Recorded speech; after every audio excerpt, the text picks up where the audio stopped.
everybody. I'm Frank Nicotero, and welcome back to the Krush House, alongside our co-hosts Angelica Bridges and Deb Whitkus, who are on assignment and bringing us something back really fun, is our permanent guy who's always here, the one and only former Minnesota Vikings NFL analyst and radio show host, Sean Salisbury. Sean, what's up this week? Good to be on with you guys. I'm pumped today. Get to talk to Rick. I can't wait. Listen, he just said exactly what I was about to say. We're very thrilled to have this guy back, and for the duration of the NBA playoffs. Oh, wait a second. It's getting a little hot in here. What's this? Whoa. Oh, no. What is this? The Rick Mahorn t-shirt to welcome back the one and only Rick Mahorn, the baddest bad boy of all time. Rick. Hey, Frank, you really know how to suck up. Come on, look at this.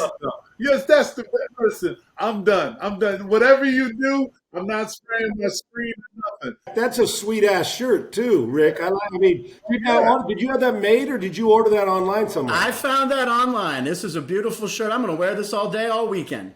And see, even though you try to kiss Rick's ass, which is a smart thing to do, if he had you in the low block and you were an opponent, even if you were wearing that shirt, you'd take an elbow and he'd dunk on your ass still. So deal with it. It's great to have it. Rick, have you seen that shirt before, Rick? Have you ever seen that shirt? Yes, I have. But here's the thing, Sean. My brother was the better basketball player, right? So when we played against each other, when I was able, he's 5 years old, man, I tried to kick his ass. You don't even, it didn't matter if you had Mahorn on your shirt or whatever. I was going to kick you. That's how we play professional sports. It's like, okay, well, we can be enemies for 40 minutes. Let's just go ahead and fight now. But I got to give it to you, man. You are the man. You done went from here to here. At least I can ride the roller coasters at Magic Mountain. That's all I really ever cared about. So I'm tall enough. That's a bad memory of Magic Mountain. Leave it alone. Bad memory. We won't talk about that. Hey, let's get right into the NBA playoffs. That's why we got Rick Mahorn here. Now, Rick, come on. The NBA playoffs have been great. Now, I know you were probably laughing at Devin Booker getting ejected for a love tap. And back in the day, in your day, that would have been nothing. But now it's an ejection. But anyway, what do you think of the NFL or the NBA playoffs so far? Man, I'm excited. I mean, we got the appetizer with the playing game, but now this is all hands on deck. What's been impressive about the playoffs to me is that teams are taking care of their business. We thought the Lakers, as I always thought, would win that series, even with Chris Paul is kind of limping around. LeBron James and Anthony Davis, those are the two big stones for whatever the Lakers are going to do. They're going to win through there. But here's the one this is the one that makes me laugh for you and Sean and Frank. Man, every time I hear about the Clippers, what they going to do, they're down 0-2. They done got their ass whooped at home twice. Not once, but twice. And now all of a sudden they're on the verge of this pressure where, Doc Rivers leaves, you get PG-13, you get Kawhi Leonard, and all of a sudden they're still doing the same damn thing they did in the bubble. And you know what's amazing is they're favored by 2.5 points in Dallas for Game 3, down 2-0. Maybe their backs are against the wall, but do you think there's any chance they can win this next game? It's a great chance for them because the pressure is always there. When you read the clippings and Sean can attest to this. When they tell you that you're losing, you're going to Dallas. Dallas is not a good home team. They've lost a lot of games at home. But the thing to me is that you just got to win one. Stop looking at the series like you're going to play. You're going to play 7 games. You got to win this next game. So the pressure is on Dallas, not only just the Clippers. The Clippers, if they go down 0-3, bye-bye. That's why this game, Rick and Frank, this is and Rick's right. How you let somebody after what happened in the bubble take that ass whooping in your building twice when you got PG, what do we call him, playoff P, and Kawhi. It's called underachieving Clippers, which is what it's been quite some time for years now. Well, it's not just as simple as, hey, let's run Doc out, and it's working pretty good in Philadelphia for Doc now. So it's not just the coach, and Rick, you can attest to that. But this is a lock, man. I'm telling you, the Clippers will win Game 3. because they're not going down 3-0. And I think, Ricky, I'm with you on that. There's got to be at some point a sense of pride where you say, okay, ass whooping at home, we got to redeliver that in Dallas. And Dallas is not, unlike the Atlanta Hawks, a great team at home when the Knicks had there for their game 3. But I'm with you. I don't know if I'm shocked at the way the Clippers are going about their business, but because this has been par for the course, and that's why they don't have a ring on their finger. I'm not talking about Kawhi, I'm talking about that franchise, right?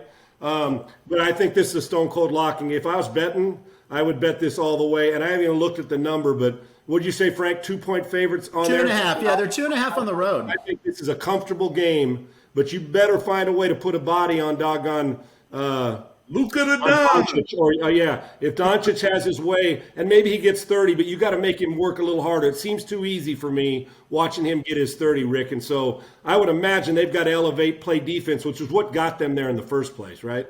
Very much so. When you have to play defense in the playoffs, it's always about defense. But I'm looking at some games. I'm looking at the Brooklyn Nets. All of a sudden, it's like they got this juggernaut when it comes to offense. Yeah, they got 3 guys that can add up to 80 points a game. And then you get the other guys like Joe Harris making some shots. Other guys, the fringe players.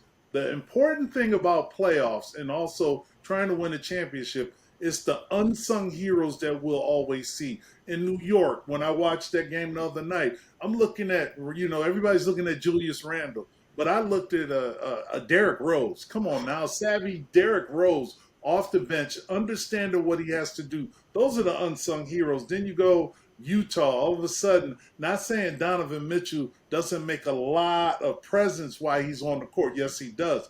But then when you look at Ja Morant, the game before that, in game 1, you had guys like Brooks. Dylan Brooks was giving them points. Everybody was participating. So the playoffs, when you look at it, the first round, everything is going to be loosey-goosey, but yet when that second round comes, because I'm waiting for Milwaukee and the Brooklyn Nets, that right there is going to be must-see TV because you got the reigning defensive player of the year and a 2-time MVP in Giannis Antetokounmpo, and the Bucks are taking care of business. They went down to Miami and they went.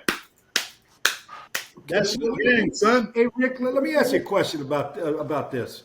In the time you played, when you mentioned how defense is about the playoffs, and the question is it now in the NBA we're playing now, or is it just as good as if KD and James Harden and Kyrie do their thing? Does defense matter? That's one, and I think I know where you're going with this. But when you played, bad boys knocking people around 88, 86 games, 92, 90, right? Making sure that if you were going to get a basket, you were going to pay for it. So, Rick, with that in mind, as an old school player, but with some new school mentality that we all got to have, the game's changed. Will offense or defense be the reason, Rick? And it's probably got to bother you a little bit. I can't imagine you in the low block giving up $130, right? And letting them get away with it. So tell me, is it really now, Rick, has the game shifted so much that if you got offense, that really defense is overrated in this? No, defense is never overrated in the playoffs, only during the regular season. Because you're only playing a couple of teams, Frank. You mess around, you'll play Dallas one night, you'll play San Antonio the other night, then you're playing Houston in the Texas 3-step. All of a sudden, it's like, okay, I'm looking at scores like 145, and I'm cringing because that wasn't us. Basketball has opened up. The commissioner's done a great job of not allowing like the fouls, like Devin Booker's foul last night. All of a sudden, it's going to be a little hefty fine, but they're making a lot more money than we did back in the day. Technical was $25. Now, technical be $10,000. It's like, man, y'all taking my $25? I'm mad. Give me my money back right now, Commissioner Stern. But it's funny that, when you say the playoffs, you're playing at one team in a 7-game series. And it's not a one-hitter quitter. It's not the NC2As where you play one and done. No, you got to come for 7 games. It's all about the chess game. It's the adjustments. Could you imagine, Sean, when you were there in Minnesota and you didn't necessarily have that one game, but you were able to play in a 3-game series against a team? How crazy that would be. It's like me on the golf course. Give me 3 shots or 2 shots, I'm gonna make birdie. You're exactly right. And on the football, I might have won a few more games. You are right, my man. I'm with you. Listen, the golf, Frank. He's got a hole in his pocket because in that ball that he lost on the course, just miraculously comes out. I got a birdie for the day. I got a birdie. I can't And he's believe got a it. big hole in There his you go. pocket with a ball that's on Velcro. Then you That's go like, right. that ain't your ball. Now, hey, Rick, I want to ask you a question about the NBA playoffs. I mean, I've been watching almost every game that I can.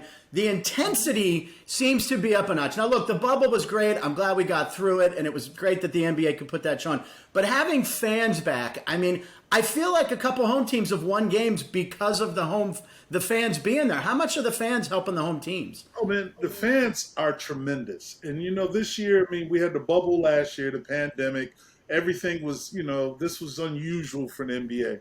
And in sports, you need fans. You need that 6-man. You look at the Seattle Seahawks with their famed 6-man, the guy that the 12-man team. Those things are very important. I'm just a little disgusted when you got the fans that are doing what they're doing now. The popcorn throwing, the spitting, all that stuff is not called for. But when you look at basketball in general from all aspects, I look at a guy like Earl Lloyd, who I've really got to know before he passed this past couple of years. He was, one of the first African Americans to play in this NBA. And you got to go, what did he have to deal with? And he was telling us a story, which was really great for, just for the young guys, because we're at the rookie transition program. And he said something like, dealing with the society as it was then. And I don't want to get there because it kind of takes you back to what the beginning of what Jackie Robinson had to deal with.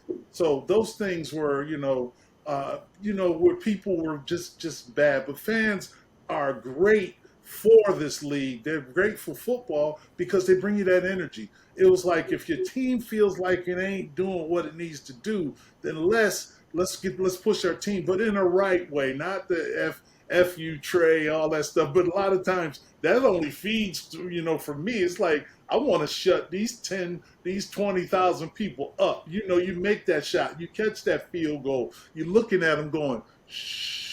I love it. That's what I love. So the fans have been missed. It's just got to come correct because now all of a sudden you got a lot of things going on, a lot of pent up anger with these fans now, getting out of the box, feeling comfortable about being around. So, hey, Sean, I know when you play, especially you play Green Bay Packers, I know that was a war. Now, it was a war within a war. It was, and then they'd whip your ass and then invite you to have a beer and a brat by the team bus afterwards to send you back home to Minnesota, and that happened a number of times as well. Rick, which leaves me the fans and you as a guy who appreciates the history of the game, as you just mentioned, talking about what African Americans have had to go through until now, and we don't need fans doing some of the things they're doing, but they are important to us because most of them are good, and we know that. So switching to you. You get one player of the current league to watch in the postseason, one, and you got to buy the ticket. Who you going to pay for? I've always been, me, I like the bump and the bang, the grind. Look, if I had to pay for a ticket, I would love to go see LeBron James. And the reason why is because he's a throwback type of player that looks like, like he's this cyborg that you go like, he's 30 plus years old and still doing the same thing he did when he first got in the league at 18, 19 years old. But he's, he may be a little slower. He may just it ain't as quick as he used. But I'm going to tell you something. He brings the pain, and you want to stand there and take a charge. God bless you. That's all. And you know what? On that one alley-oop the other night, his elbow was still above the rim. I mean, he's still getting up as high as before, it seems. Yeah, he's a freak. So that's my player that I would go see because I just love the physicality. He's just a big dude, 6'8", 250, 260, whatever you want to call it. But he's able to get up and down that court like quick as a cat. Okay, on the other side. Uh-huh. On the other side, Rick. Okay, the guy we all have that guy that you're like, gosh dang, give me about 3 minutes in a cage fight with that guy, or in the low block with that dude, right? We all have one. Listen, we do. Even if it's not a serious one, it's like I just, you know what? I'm tired of his attitude on the court. I'm tired of his whining, or I'm tired of his game, and I'm going to show him. So on the contrary to that one, you want to see LeBron. Who's the guy that they say? Rick, in your prime, you get to lace it up, and a current player that you'd say, let me cover him for 40 minutes, 48 minutes. Man, Who is it? now you just bringing like some bad memories in my head. Because it was everybody. I didn't look. I didn't. But who's the current guy? Who's the current guy? The The current guy. Maybe it'd be Luka the Don because I think he whines every time. But you know what? I'm talking. Are you talking about Rick Mahorn when he was playing? Yes. I'm talking about Rick Mahorn, bad boy in his prime, versus a guy that you're watching currently play. Which one do you say, give me him? Who is it? It'd probably be Luka the Don because I think he does so many things for the Dallas Mavericks where, he rebounds, he scores, he plays defense. He plays that all-around game. So I'd like to get him in a cage match and show him, you know what, I'm going to give you a little bad boy ass whooping right now. I ain't going to let you go. I ain't going to let you go left. I ain't going to let you go right. It's going to be, but that was my mentality anyway, Sean. It was like, I'm going to give you 48 minutes of pain. In 48 minutes, I'm not going to lose the fight, but I may lose the game, and I'm making sure you know my name. That's why they call me the baddest of the bad boys. Yes, And the thing, Luka even admitted that he complains too much last week. He was even like, yeah, I probably complain too much. Yeah. It's like, Yeah. he knows he whines a lot, but man, the guy has been spectacular. You want a great story? So I'm playing against my man Charles Barkley. And, before I got to Philadelphia, before we became friends, he was an enemy, of course, and I had to play against him. Joey Crawford, I remember I was complaining to Joey Crawford. I was like, Charles, he did. I said, Barkley just did. He turned around. He said, quit your bitching. Shut up. Oh, my gosh. You talk about hackles coming up in the back of your neck. Joey Crawford's eyes got big as the referee. He said, oh, boy, now I got to deal with this because it's going to be some slinging. But you know what? That was just during the game. And Charles is a very good friend of mine now. So it's like back then I could have kicked his ass. I would have definitely whooped that ass. I don't Wait, know. you couldn't now? Wait, could you now?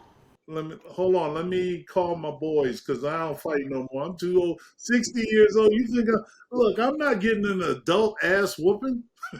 There comes a point in time when you got to throw your hands up in the air and say, no more fighting for me. I'm done with it. No mas. Yes. But no, you know what, Sean? It's funny because I told a friend of mine, I said, you know what? When the last time you were in a fight? He said, oh, when I was 26. I said, so you're 48 now. You want an adult ass whooping? You talk about you want to fight this dude? 48, you ain't nothing like you were 26. So it's like, man, I'm sit there and take the ass. I threw up my hands at birth. I said no fighting for me, but I did work as a bouncer for a while, but that was at Chuck E. Cheese. All right, anyway, talking about banging under the boards, I just want to talk about my bet of the year since we like talk about gambling here at Krush House. Anthony Davis, he was 18 for 21 from the free throw line in game 2, okay? Mm-hmm. So last night, the over-under of made free throws for AD was 5.5. I looked at it. I read it 5 times. I'm like, wait a second. Why do they think he's not going to get to the stripe? So I bet it, and of course he was 12 of 14 last night, 2.5 times over the number. Why would they think Anthony Davis, and Rick, we've talked about gambling before, why do you think they had that number so low? Why did they think he wouldn't even have 5 free throws? Because, it's about adjustments. It's about adjustments each game, especially in the playoffs, because you're playing, teams are going to prepare different, and say Monty Williams is saying, well, hey, I'm not going to let Anthony Davis go to the hole like he was going before. Now I'm going to see if we can use Aiden as a one-on-one decoy, off-ball defender. That's why a lot of times the scale goes up and down, because in a playoff situation, everybody's not going to do everything that they did the game before. And that's when you study the game of basketball, football, whichever one that turns you on in betting.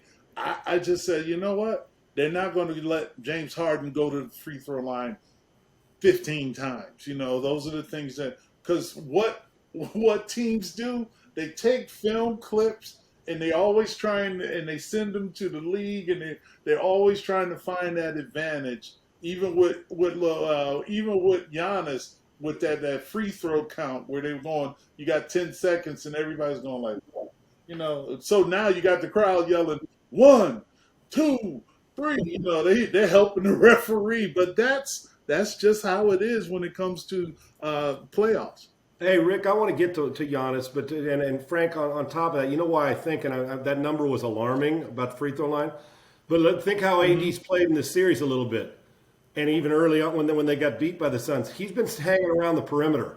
He has. He's been pumping up because he can shoot threes as well. It's almost been as he's felt like, instead of playing with his back to the basket or face up inside the low block where he takes somebody off the dribble, he's been spotting up and taking shots off the pass, right? Off the catch and shoot. And for a 7-footer who's out there and who can bury it. So I think when you're looking at it, you're saying, okay, is AD going to show up inside? Is he going to take the game down to them and bring it to them where he'd get more fouls as opposed to the perimeter side of it? And his game has been elevated, obviously, the last 2 times they performed. He's the key to them. LeBron is LeBron, but I think LeBron needs AD now at this stage of his career, maybe more than the other way around.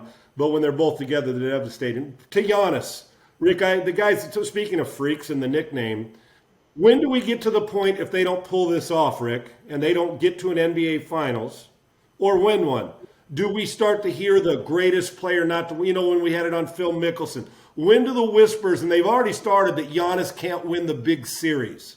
Is that fair or is it premature? I think it's premature. When did Michael Jordan get to the chance to win a championship? Like six years in or something, Rick? Something like that? 7 years. Yeah. Yes. With Giannis, being the team last year, being the number 1 team the last 2 years, that's because when you're in NBA, you want home court advantage. And that's a lot of pressure. A team like the Milwaukee Bucks never really been anywhere until Giannis got there. So to me, the pressure is kind of different for him because here he's they're lying in the woods. They're like saying, okay, they're looking at Brooklyn. They're looking at Philadelphia.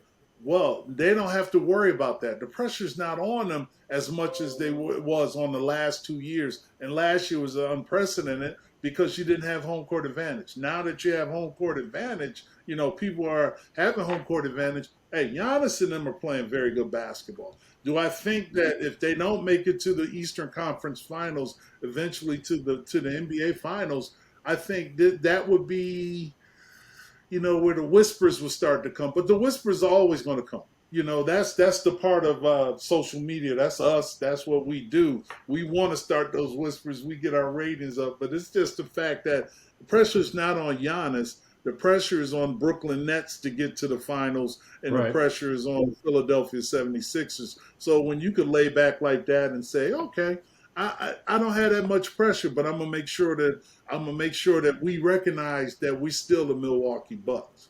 Here's an important question. What are you eating for these games? Are you grilling? Are you barbecuing? Rick, what do you do when you watch these games?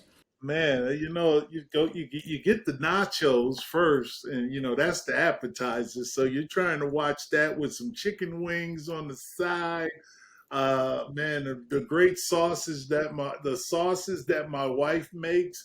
It's just like it just sits. You just sit there and you just feel like, wow, this is the best thing ever. It's like watching football games on Sundays, watching basketball on Mondays, or whatever floats your boat. So and I love freshly squeezed lemonade. Oh, I'm good. And then some. I'm hungry now. You got me hungry. That freshly squeezed lemonade is going to have a shot of Silver Patron in it, or maybe it's, while I'm sitting there watching the game, a cold beer. Not a lot of it, just once in a while, but I'll cover the gamut. And after this 4 days, you're like, oh man, Friday, Saturday, Sunday, Monday, it's like, whew, I ain't touching a pizza. I had wings last night, and that's a must, Rick. You are right on a holiday weekend. A burger is coming down the pike at some point this weekend. A big-ass sandwich with more meat on it than should have on it is coming down the pike at some point this weekend. Cheese in the crust pizza somehow, some way is coming into play this weekend. With a cold tall boy beer, I might even just as an ode to all us old school guys, go with our old Pabst Blue Ribbon. I might have to do that, and then throw a little single malt on you, scotch at the end of the night, and a tequila there, and sit down and enjoy. And I'll even mix in the Indy 500 because those guys are nuts, and I love it. Great spectacle. Going 220 miles an hour around a turn, those guys are out of their friggin' mind, and I love them. So I'm with Rick, man. It's going to start with food and end with food and be washed down with something other than food, and it ain't going to be lemonade. Yeah, Frank, what's yours? I'll tell you what, I'm a wings guy. I love just buffalo wings with blue cheese. Give me some celery. Give me a 12-pack of beer for one game, and I'm good. And then a little whiskey. You know, when I said lemonade, you know, I mean, I want to spike it a little bit. It may be a Mike's Hard lemonade, and then, you know, a 6-pack of that. But it's also that lemonade where you find that little bottle of vodka and you just pour it in. 2 ounces of vodka and a whole glass of lemonade. Yeah, seriously, food, booze, sports all weekend. You know what, though? We need to know who to bet. So let's go to the Krush House Cappers to give us a little insight and maybe a winner. Ken Thompson, your picks in the NBA playoffs: Phoenix Suns, LA Lakers, Brooklyn Nets, Boston Celtics. Hit me with your best shot. Yeah, Wayne, I'm all over the Lakers in this series right now. It changed. I mean, after the first game, I thought Phoenix was live, but they let that second game slip away, and it was key for them to win both games in Phoenix. So I think the Lakers take them out in 6 games max, but I think in 5. I think they're going to win 4 straight and win it in 5. Thank you, Ken. And my pick, I'm going to go off reservation here. I'm going to give an NHL pick. I've been studying the Las Vegas Golden Knights for a long time now. I've seen a team that is spectacular. They've got some injuries. They got a couple of guys on the COVID list. But the issue is, are they good enough to win Game 7 of Round 1, opening round of the NHL playoffs? My answer is resounding yes. They shouldn't be in this position. They got themselves in a pickle. They're going to get out of it tonight for one reason: that home ice advantage right here in Vegas at the T-Mobile Center. Crowd's going to be wild. The crowd is going to will them to victory, as I've seen them do so many times that I've attended games. The crowd just wills them to victory. I believe the Knights will win their first-round playoff series against the Minnesota Wild with a 7th-game win, a dramatic 7th-game win in Vegas tonight, Friday. All right, back to Sean and Frank. All right, Wayne, thank you for that pick. We're going to watch all the games this week. We're going to be back next week with another episode of Krush House. As always, co-host Sean Salisbury, the best. Absolutely, I love working with this guy. It's like we've been working together for years. We get right in the pocket. And what can you say about Rick Mahorn, ladies and gentlemen? This guy's the best. He's going to be with us throughout the NBA playoffs. Rick, what do we look forward to this weekend in the playoffs? Is there one game, one prediction this weekend in the NBA playoffs? Yeah, you know what? I'm looking at that Miami Heat and seeing if they can win a doggone game. If they can't win a game, bye-bye.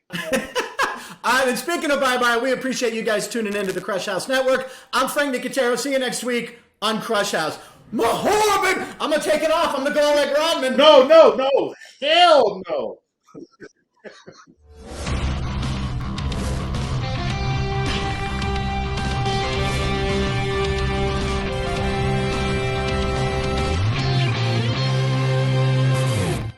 Rick, you don't like seeing these bad boys? Look at these things. Look at these. Oh, my gosh. Don't show them. You're messing up my computer screen.